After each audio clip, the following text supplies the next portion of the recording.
Welcome to the Self-Awareness and Self-Compassion Podcast, formerly known as the Full Spectrum Feeling Podcast.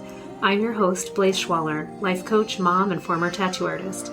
I help people heal their past, speak their truth, and love the lives that they're living now. Join me here every week for conversations on how to live an imperfect but fully engaged life that embraces all the feels so that you can stretch into your best life while enjoying the you that's here right now.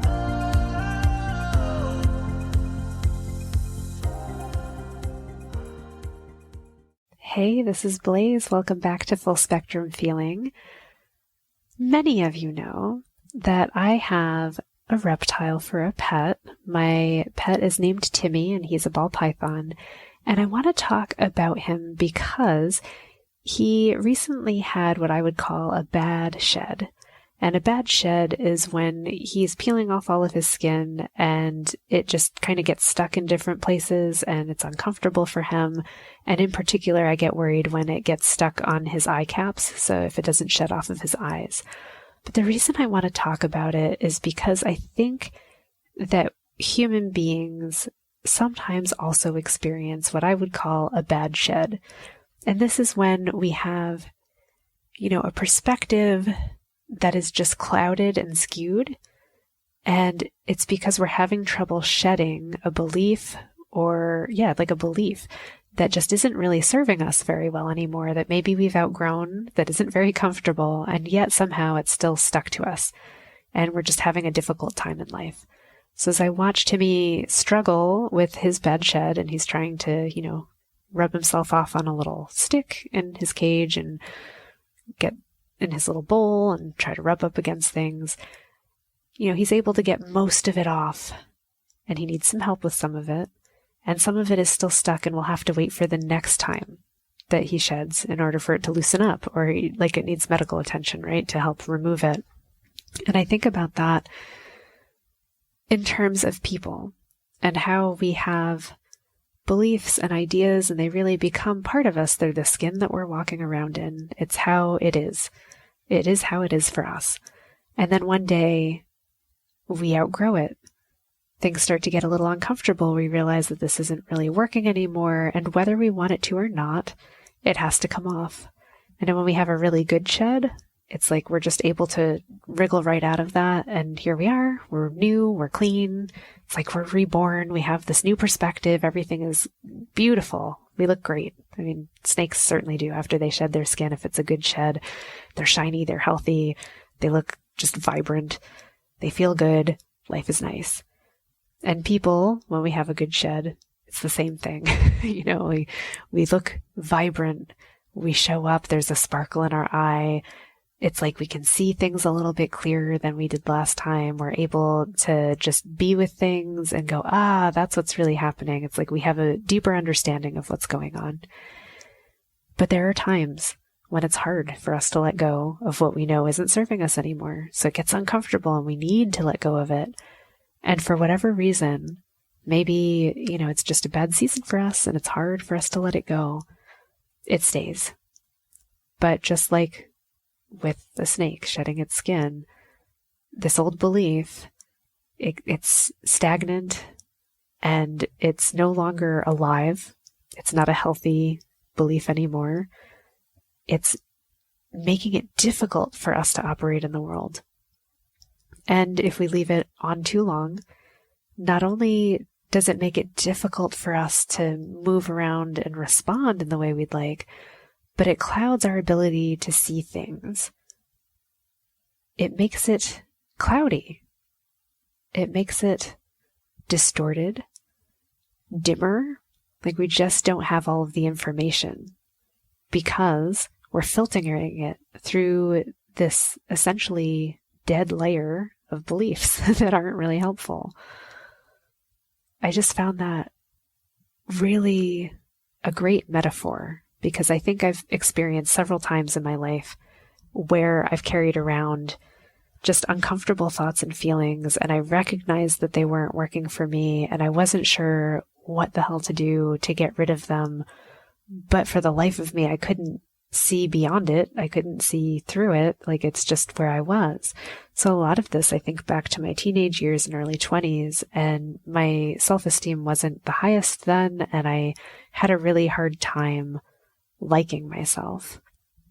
And I would see, other people operating in the world, and I understood that I was filtering everything through this layer of, I deserve whatever they'll give me, their worst is still good for me.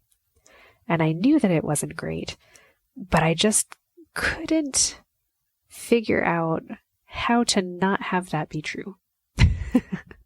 So what do you do when you're stuck under something that no longer serves you? It's just not comfortable, and you're ready to expand into something else. Other people aren't operating under that belief, but for some reason, it's just not moving. And there's lots of different options, as it turns out. So things that I did then, I started listening to a lot of self-improvement tapes, actually. I think I had Brian Tracy stuff on VHS cassettes, craziness. And I would listen to that, just repeating I like myself, I like myself, I like myself, and trying to burn this new thought into my brain. And at the time, I was like, well, I can hear the words, but I don't even know what they mean. And I think that's what kind of happens when you're stuck under a belief. You're trying to add a new one. And if it's far out of your comfort zone, you can't even ascribe meaning to it. You know that it should have meaning, but it doesn't for you yet. And I would offer that doesn't matter so much. You can still start to add the thought, even if it's just words, even if it's hollow, before it has meaning for you, because you're just trying to give it a place to go. And I would liken that to finding a place to practice a new thought, a place to rub off some of that old skin and make that old belief less relevant. It's like giving yourself a new shape to move into once that one finally moves. And for me, it took a while. It took a long time of listening to these tapes, listening to myself say it and contemplate it and repeat it frequently in order to even consider what that might even mean or look like. So I hadn't even gotten to that phase yet. And I think that's what growth looks like as well, is that sometimes we don't know what we're growing into, and it's hard for us to imagine what it's going to be like or even take on the shape of that new thing because we don't know what that is and we don't know what it means yet. And it's okay that we do it in small increments, and sometimes we do it messily. One of the things that I've learned from having Timmy for so long, I've had him now for 13 years, is that all things change, all things move, and all things grow. Often they move and grow slowly. And just because it doesn't happen perfectly every time doesn't mean that it's not able to be corrected or healed in time. So I find that when shedding something that isn't useful, when letting go of beliefs that aren't serving me, it's actually okay if I don't do a perfect job of shedding my old belief, because shedding some or most of it is still helpful, it's still effective. And yes, sometimes I need help to move the rest off, in the same way that Timmy, sometimes he needs me to come in and help him pull off some of the skin. He needs a bath, whatever, sometimes conditions are optimal and sometimes they are not. And that's how it is in our lives as well. Like, there are times when we're ripe for change and it's really easy and everything is converging to make it so simple.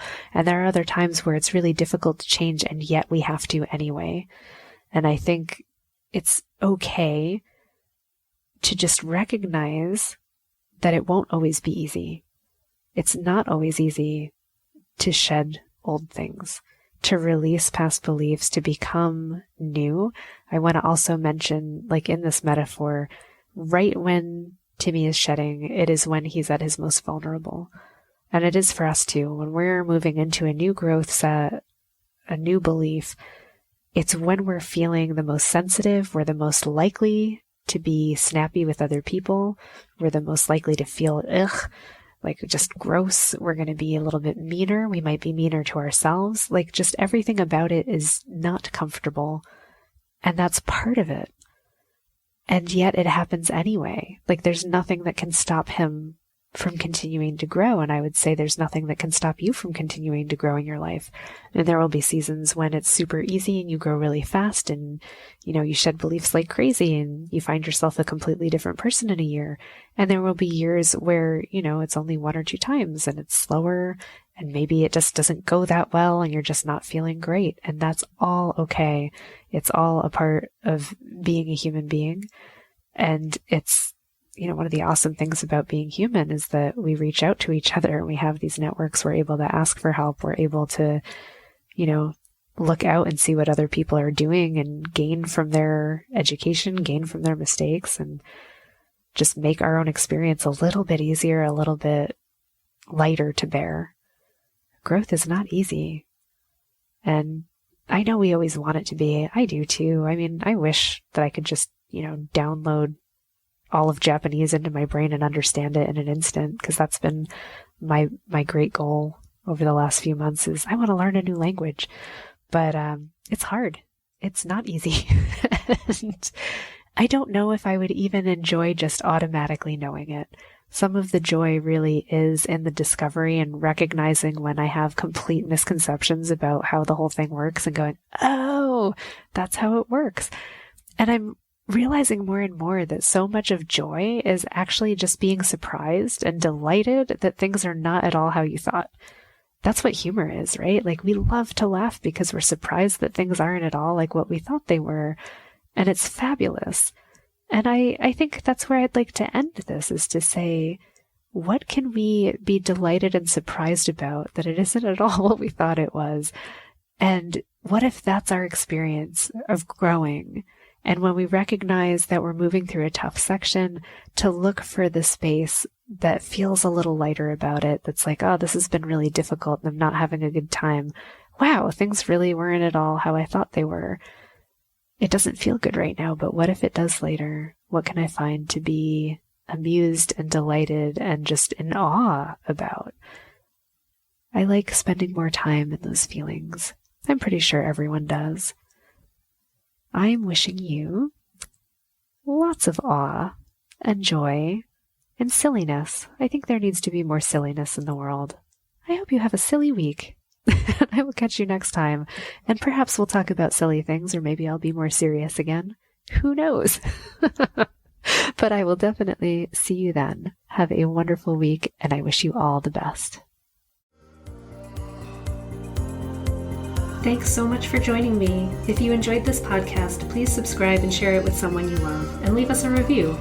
You can learn more and get some self-compassion tips and tricks by visiting coachwithblaze.com, where you can sign up to get my free booklet on overcoming anxiety, overwhelm, exhaustion, and burnout. I'm sending you so much appreciation and love, and I'll see you next time.